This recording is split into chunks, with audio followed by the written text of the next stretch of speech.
ఈ ప్లేలిస్ట్లో మీకు 20 నుంచి 25 వరకు వీడియోస్ ఉంటాయన్నమాట. ఇందులో మీకు వచ్చి first 10 videos are about networking basics, and next 5 videos are about SOC basics, and then we'll be getting into Wireshark, QRadar, Defender, Splunk, and CrowdStrike EDR ఎలా వర్క్ చేస్తుంది, అబ్నార్మల్ ఏఐ ఫిషింగ్ ఎలా చేయొచ్చు, ఇవన్నీ గ్లిమ్స్గా ఒక్కొక్క కాన్సెప్ట్ మీద ఒక్కొక్క video release చేస్తాను. Totally there would be 20 to 25 videos. బాగున్నారా అందరూ? ఈ వీడియోస్లో I will be releasing 1 by 1, అంటే ఒక సిరీస్ లాగా, or you can say a playlist లాగా I will be releasing 1 by 1 videos అనమాట. There you go for second video. Hey everyone, welcome back to my channel. ఈరోజు మనము TCP, IP and packet flow గురించి సింపుల్గా and ప్రాక్టికల్గా అర్థం చేసుకుందాము. SOC analyst ఇంటర్వ్యూస్లో నెట్వర్కింగ్ అనేది very important topic. TCP, IP and packet flow concepts క్లియర్గా ఉంటేనే అలర్ట్స్, లాగ్స్, నెట్వర్క్ అటాక్స్ని ఈజీగా అనలైజ్ చేయొచ్చు. So let's get started. What is TCP IP? Right, TCP/IP అంటేనే transmission control protocol /internet protocol. సింపుల్గా చెప్పాలంటే ఇంటర్నెట్లో డివైజెస్ మధ్య కమ్యూనికేషన్ జరగడానికి యూజ్ అయ్యే రూల్స్ సెట్నే TCP/IP అంటారు. సో ఫర్ ఎగ్జాంపుల్, మీరు హైదరాబాద్ నుండి బెంగళూరు వెళ్ళాలంటే ఒక పార్సల్ పంపిస్తున్నారు అనుకోండి, పార్సల్కి కరెక్ట్ అడ్రస్కి వెళ్ళాలి. మిడిల్లో మిస్ అవ్వకూడదు, రిసీవర్కి కంప్లీట్గా రీచ్ అవ్వాలి. ఎగ్జాక్ట్లీ అలాగే కంప్యూటర్స్ కూడా డేటాని ఎక్స్చేంజ్ చేసుకుంటాయి. ఇంటర్నెట్ ప్రోటోకాల్, ఐపీ రెస్పాన్సిబిలిటీ ఏంటి? డేటా ఎక్కడికి వెళ్ళాలో చెప్పడం. ఎగ్జాంపుల్ 192.168.1.10 అనేది ఐపీ అడ్రస్ అనుకోండి. మన హోమ్ అడ్రస్ లాగే డివైస్కి కూడా యూనిక్గా ఒక అడ్రస్ ఉంటుంది. That is called IP address. TCP responsibility ఏంటి? డేటా కంప్లీట్గా రీచ్ అయిందా లేదా అని చెక్ చేయడం. టీసీపీ డేటాని ప్యాకెట్స్గా డివైడ్ చేసి కరెక్ట్ ఆర్డర్లో పంపిస్తుంది. మిస్సింగ్ ప్యాకెట్స్ ఉంటే మళ్ళీ పంపిస్తుంది. Because TCP is reliable. IP is equal to address, TCP is equal to safe delivery. TCP/IP లేయర్స్ని చూద్దామన్నమాట. ఇక్కడ 4 లేయర్లు ఉంటాయి. ఒకటి అప్లికేషన్ లేయర్, యూజర్ ఇంటరాక్ట్ అయ్యే లేయర్ అనమాట. అంటే ఫర్ ఎగ్జాంపుల్ మన Google chrome browser, Gmail, WhatsApp, YouTube ఇలాంటివి అనమాట. సో ప్రోటోకాల్స్ ఏంటి, ఏం యూజ్ చేస్తారు అప్లికేషన్ లేయర్లో? HTTP, HTTPS, DNS.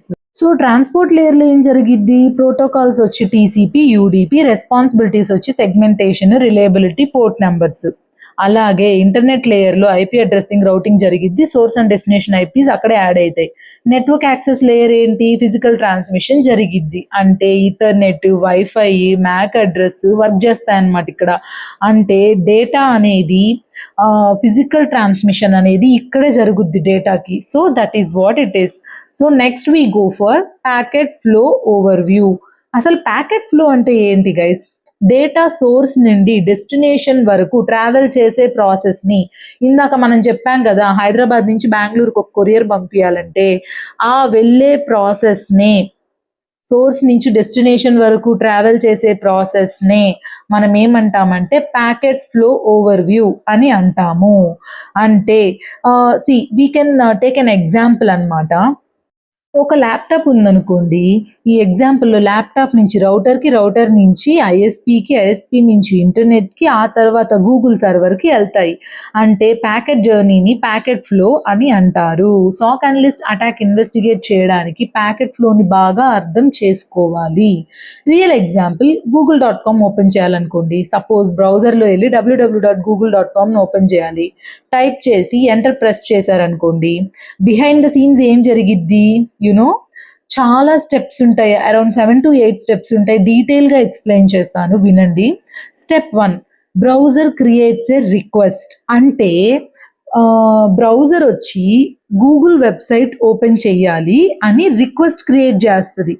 అప్లికేషన్ లేయర్లో ప్రాసెస్ అనేది స్టార్ట్ అయిపోయినట్టే అనమాట ఇక్కడ మనకి. ఓకేనా? That is what is called as browser creates a request. తర్వాత DNS lookup, TCP three-way handshake, HTTPS of port 443, router receives a packet, ISP forwards a packet, internet routing, Google server receives a request, response sent back, browser displays a website. ఇలాగా 10 steps ఉంటాయన్నమాట. ఒక Google open అవ్వాలంటే మనకు milli సెకండ్స్లో జరిగే ఆ process behind ఇన్ని steps ఉంటాయన్నమాట. Let's go one by one in detail. Step 2 DNS lookup. అంటే కంప్యూటర్కి గూగుల్ నేమ్ అర్థం కాదు, ఐపీ అడ్రస్ కావాలి. కాబట్టి డిఎన్ఎస్ సర్వర్ని అడిగిద్ది అనమాట, గూగుల్ ఐపీ అడ్రస్ ఏంటి అని. డిఎన్ఎస్ రెస్పాన్స్ ఇస్తుంది ఏమని, 142.x.x.x అనుకోండి. డిఎన్ఎస్ని ఇంటర్నెట్ ఫోన్ బుక్ అని కూడా కొన్నిసార్లు పిలుస్తూ ఉంటారు. There you go for step 3 which is TCP 3-way handshake. చాలా important guys, TCP is very important. ఎందుకంటే మనం ఒక కమ్యూనికేషన్ స్టార్ట్ చేయడానికి ముందు టీసీపీ కనెక్షన్ ఎస్టాబ్లిష్ చేస్తుంది. ఫస్ట్ స్టెప్ వచ్చి టీసీపీలో సింక్. క్లయింట్ అనేది కెన్ బి కమ్యూనికేట్ అని అడిగిద్ది అనమాట. దానికి సింకాక్ సర్వర్ వచ్చి ఏం రిప్లై ఇచ్చిద్ది అంటే ఎస్ లెట్స్ కమ్యూనికేట్ అని ఇచ్చిద్ది.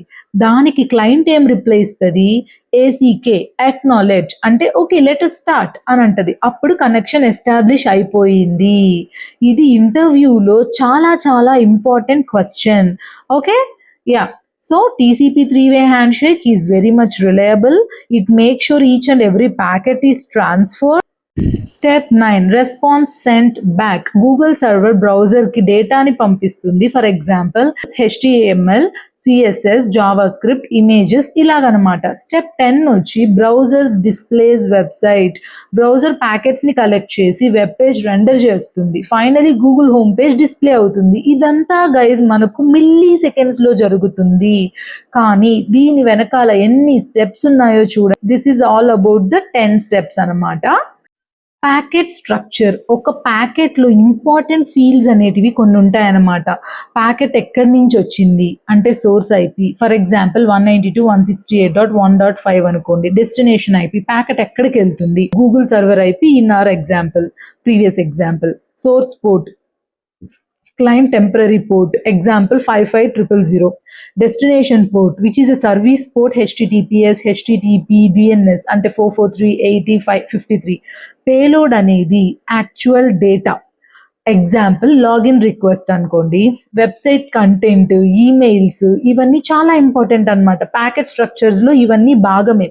Why SOC analyst must learn a packet flow.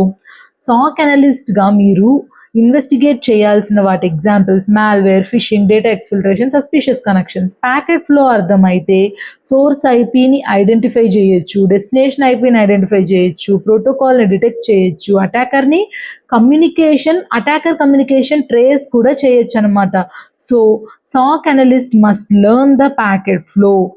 అంటే ఫర్ ఎగ్జాంపుల్ ఇక్కడ employee PC communicates with foreign IP at 2 AM. Source IP ఏంది, డెస్టినేషన్ ఐపీ ఏంది, which port, which protocol, what data has been transformed అంటే what data has been transferred. Employee PC communication with foreign IP at 2 AM is not real because 2 గంటల పొద్దున్నే లేచి ఎవ్వడు login అవ్వడు. So we must be checking all these aspects. So understanding packet flow helps answer these questions and detect the threads. Let's get in to the conclusion. మనం ఈరోజు ఏం నేర్చుకున్నాము? TCP is equal to reliable, IP is equal to addressing and routing, TCP IPలో 4 లేయర్లు, DNS lookup, TCP 3-way handshake, complete packet flow, SOC analyst కి packet flow importance ఇవన్నీ నేర్చుకున్నాం. So ఈ వీడియో మీకు హెల్ప్ చేస్తే please do subscribe to my channel life with Pooji. Thanks for watching.